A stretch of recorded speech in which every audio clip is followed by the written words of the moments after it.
सर्वांना नमस्कार. स्वागत आहे आपल्या यूट्यूब चॅनल कथा मंथनवर. बहरेल प्रेम कथेचे आधीचे सगळे भाग चॅनलवर अपलोड आहेत, ते नक्की वाचा. चला तर मग सुरुवात करूया भाग 31 ला. अभिवर होणारा वार वेदांतिकाने आपल्यावर झेलला आणि ती गोडी येऊन सरळ वेदांतिकाच्या हृदयाजवळ लागली. आह! एक वेदनादायी आवाज वेदांतिकाच्या तोंडून बाहेर पडला आणि ती जमिनीवर निश्चित पडली. सगळीकडे फक्त रक्त पसरलेलं. हे बघून अभि तर धक्का बसून बघतच राहिला. वेदांतिकाला त्या हालतीत बघून त्याचे हातपाय सुन्नच पडले. तसा आता तो माणूस घाबरला आणि पडून जाऊ लागला. तर इन्स्पेक्टर आणि बाकी सगळ्यांनी मिळून त्याला पकडले. इन्स्पेक्टरने त्याला घेऊन जाण्याचा इशारा केला. तसं कॉन्स्टेबल त्या माणसाला ओढत घेऊन जाऊ लागला. इकडे अभि अजूनही सुन्न होऊन वेदांतिकाला बघत बसलेला. सर सर मिस्टर पाटील, उठा. आपल्याला त्यांना हॉस्पिटलला न्यावं लागेल. लगेच. प्लीज उठा तुम्ही. इन्स्पेक्टर अभिला खांद्याला हलवत बोलले. तसा अभि भरल्या डोळ्यांनी त्यांच्याकडे बघू लागला. प्लीज सर, इन्स्पेक्टर पुन्हा बोलले. तसा अभि घाईतच अगदी उठत पडत वेदांतिकाजवळ पोहोचला. आता तिला तसं रक्ताच्या थारोळ्यात बघून त्याला काय वाटत असेल ना, हे त्याच्या अस्ताव्यस्त झालेल्या मनस्थितीतून दिसून येत होतं. अगदीच कावराबावरा झालेला तो. कधीही कुठल्याही परिस्थितीत अगदी ठामपणे उभा राहणारा आज तुकड्यात विखुरला होता. फक्त आणि फक्त तिला गमविण्याच्या भीतीने. त्याच्या जीवात जीव नव्हता. अभि तसाच वेदांतिकाच्या जवळ बसला. त्याने थरथरत्या हाताने वेदांतिकाचं डोकं आपल्या मांडीवर ठेवून घेतलं. हे सगळं करताना त्याचे डोळे निरंतर वाहत होते. त्याच्या कपड्यांना माती सुद्धा लागलेली. पण आता त्याला कशाचीच पर्वा नव्हती. त्याला फक्त आपल्या पाखराची चिंता होती. वेदू, प्रिन्सेस. अभि वेदांतिकाच्या गालाला हात लावत बोलला. आवाजात कंप आणि दुःखाचा ओलावा होता. त्याने घातलेली ती हाक इतकी आर्त होती की वेदांतिकाच्या पापण्या हलक्या फळफळल्या. पण त्याची हालचाल इतकी हळू होती की दुरून कुणालाही ते दिसणे कदाचित अशक्यच होते. पण अभिच्या बाज नजरेतून ते सुटले नाही. तेव्हा कुठे आता अभिच्या श्वासात श्वास आला आणि त्याने वेदांतिकाला आपल्या छातीशी अगदी घट्ट चिपकावून घेतलं आणि रडू लागला. तिच्या केसांवरून हात फिरवत तिच्या चेहऱ्यावर जागोजागी चुंबन घेत तो तिला कुरवाडू लागला. प्रिन्सेस, प्रिन्सेस बोलत पुन्हा त्याने तिला आपल्या मिठीत घट्ट बंद केले. पण आता वेदांतिकाचा श्वास कमी झाला आणि ती पूर्ण बेशुद्ध होत तिने आपले अंग त्याच्या मिठीत ढिले सोडून दिले. इकडे अभि पुन्हा घाबरला आणि त्याने प्रिन्सेस बोलून जोरात किंकाळी फोडली. त्याचा आवाज इतका जोराचा होता की तो खाली कारखाना सुद्धा दणाणून गेला. तसेच इकडे कोल्हापुरात सदाशिव सुद्धा त्याच वेळी गुडिया बोलून जोरात ओरडले आणि बेडवर उठून बसले. त्यांचा आवाज ऐकून सुलोचना, राघोजी, राहुल आणि अमित सुद्धा घाईत त्यांच्या खोलीत आले. तर समोर सदाशिव बेडवर बसून जोरजोरात श्वास घेत स्वतःला शांत करण्याचा प्रयत्न करत होते. त्यांचा चेहरा पूर्ण घामाने भिजलेला आणि डोळ्यात एक वेगळीच भीती. काय झालं आजोबा? तुम्ही असे गुडिया बोलून का ओरडलत? राहुलने पटकन त्यांच्या बाजूला बसत विचारलं. राहुल, आधी त्यांना शांत होऊ दे. घ्या आजोबा, बोलून अमितने त्यांच्या हातात पाण्याचा ग्लास दिला. तर राहुलने चिंतेत अमितला पाहिलं. अमितने त्याला डोळ्यांनी शांत राहण्यास सांगितलं. आता काय करणार? जिथे गुडियाचा प्रश्न येतो तिथे तिचा हा वेडा भाऊ तर वेडाच होणार ना. म्हणून त्याला सदाशिव यांचं गुडिया म्हणून ओरडण्याचं कारण जाणून घ्यायची घाई झालेली.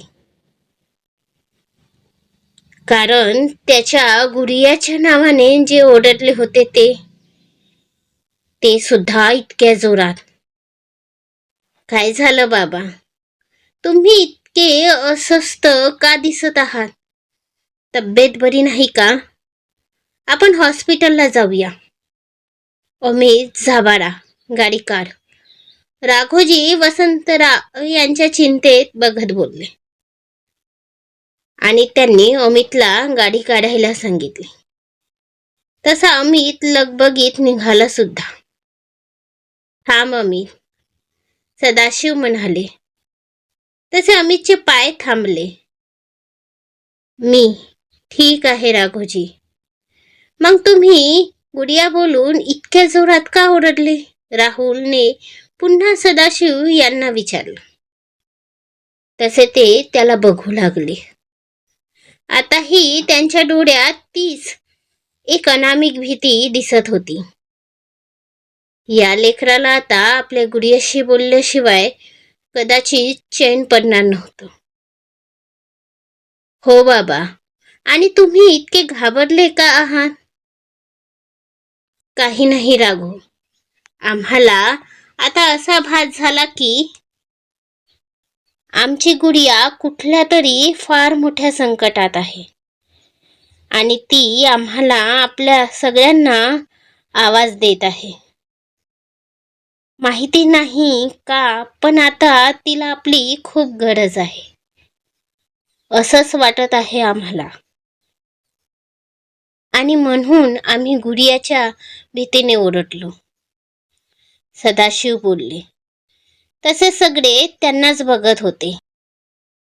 पण आजोबा, ते कसं शक्य आहे? कारण आपली गुडिया तर अभिसोबत बाहेर गेली आहे ना फिरायला. आणि तुम्हीच म्हणालात ना आता की तुम्हाला भास झाला. अमित. हो, कदाचित 2-3 दिवसांपासून तिच्यासोबत बोलणे झाले नाही ना, म्हणून तुम्हाला हा भास झाला असेल. सुलोचना. हो बाबा, कारण तुम्हाला सतत गुडियाची काळजी असते म्हणून हा भासच झाला असेल. राघोजी सुद्धा सदाशिव यांना समजावत बोलले. तसे सदाशिव शांत झाले, पण अजूनही त्यांचं मन त्या गोष्टींवर विश्वास ठेवायला तयार नव्हतं. त्यांना आताही वेदांतिकाचीच काळजी होती. अजून एक होता ज्याला सुद्धा आता झोप लागणार नव्हती, आणि तो म्हणजे राहुल. आजोबा, आता जास्त काळजी नका करू. हवं तर उद्या सकाळी तिला फोन करून बोलून घ्याल. तुम्हाला बरं वाटेल. अमित बोलला. सदाशिव यांना सुद्धा ते पटलं आणि ते बेडवर पडले.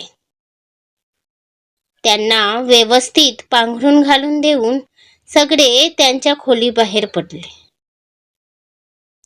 राहुल अजूनही विचारात हरवला होता. इकडे स्वित्झर्लंडमध्ये अभि जोरात ओरडला आणि त्याने वेदांतिकाचा चेहरा आपल्या छातीत लपवून घेतला. काही मिनिटात तिथे ॲम्ब्युलन्स सुद्धा हजर झाली. तिथून 2 वॉर्डबॉय हातात स्ट्रेचर घेऊन उतरले. त्यांनी वेदांतिकाला तिथे ठेवलं आणि ॲम्ब्युलन्सच्या आत घेऊन जाऊ लागले. अभि सुद्धा वेदांतिकाचा हात घट्ट धरून त्यांच्या बरोबर चालू लागला. त्यांनी वेदांतिकाला आत सीटवर ठेवलं आणि तिला ऑक्सिजन मास्क घातला. अभि तिच्याजवळ तिच्या हाताला आपल्या हातात घट्ट धरून बसला.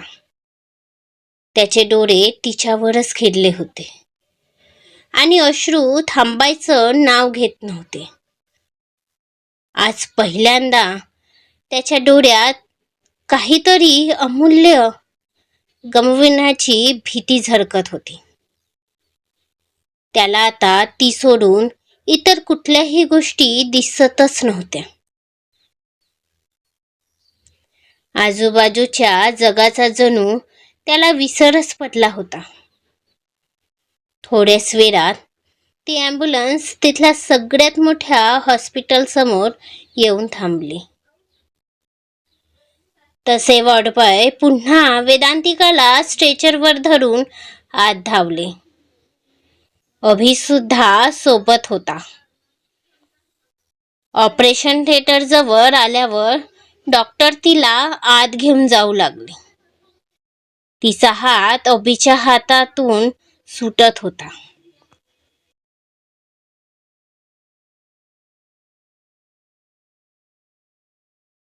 तसं अभिच्या आत तिला गमविण्याची भीती वाढू लागली आणि त्याने पुन्हा वेदांतिकाचा हात आपल्या हातात घट्ट पकडून घेतला. Please mister, please leave her, let her to go. Please तिला सोडून दे, जाऊ दे तिला. डॉक्टर अभिला बघून. नो नो डॉक्टर, मी तिला कुठेही जाऊ देणार नाही. जीव आहे ती माझा. आणि आणि तुम्ही सुद्धा तिला कुठेही जाऊ देऊ नका. Please please. अभि डॉक्टरांसमोर हात जोडून बोलला. आवाजात दुःख, वेदना, प्रेम आणि तिच्याविषयीचा जिव्हाळा सगळं होतं. डॉक्टरांनी त्याचे हात खाली केले आणि त्याला डोळ्यांनीच आश्वस्त केलं. त्यांनी वेदांतिकाला आत ओढले आणि तो दार बंद केला. पण त्याचबरोबर हृदयाची धडधड वाढवणारा तो लाल दिवा बाहेर चमकू लागला. काही मिनिटात एक नर्स त्याच्यासमोर काही पेपर घेऊन उभी झाली. सर, ह्या फॉर्मवर तुमच्या सह्या हव्यात. नर्सचा आवाज ऐकून अभिने तिकडे बघितलं.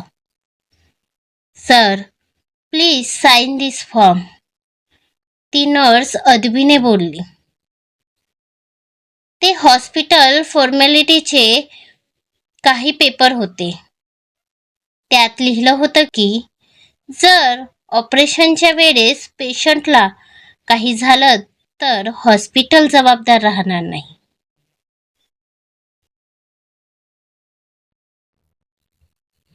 ते वाचून अभिने त्या नर्सकडे पाहिलं. जसं विचारत असावा याची काही गरज आहे का. Sir, it's just formality. तुमच्या वाईफला काही होणार नाही. पण जर तुम्ही साईन करायला उशीर केला तर मात्र त्यांचं ऑपरेशन थांबेल.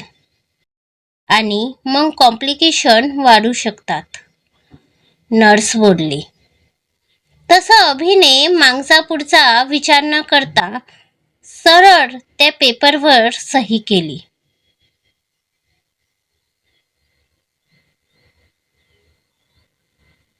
प्लीज नर्स, तिला काहीही होऊ देऊ नका. प्लीज वाचवा तिला.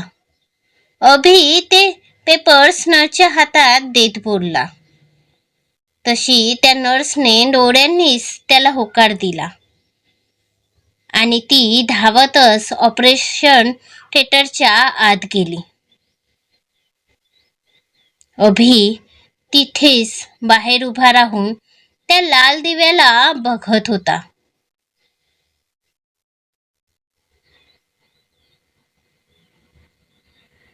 मनात फक्त एकच भीती होती, तिला काहीही होऊ नये. आज त्याला जी वेदना, जे दुःख होत होते ते त्याला आधी कधीही कुणाही विषयी जाणवली नव्हती. आज द अभिराज पाटील एक साधारण अभि बनून त्या दाराच्या दुसऱ्या बाजूला मृत्यूशी झुंज देणाऱ्या आपल्या प्रिन्सेसच्या जीवासाठी मनोमन देवाला साथ घालत होता. पुढील भाग लवकरच. आजचा भाग कसा वाटला ते कमेंट करून नक्की सांगा आणि लाईक शेअर करून समोरचे भाग वाचायला आता सबस्क्राईब करून फॉलो करा. धन्यवाद.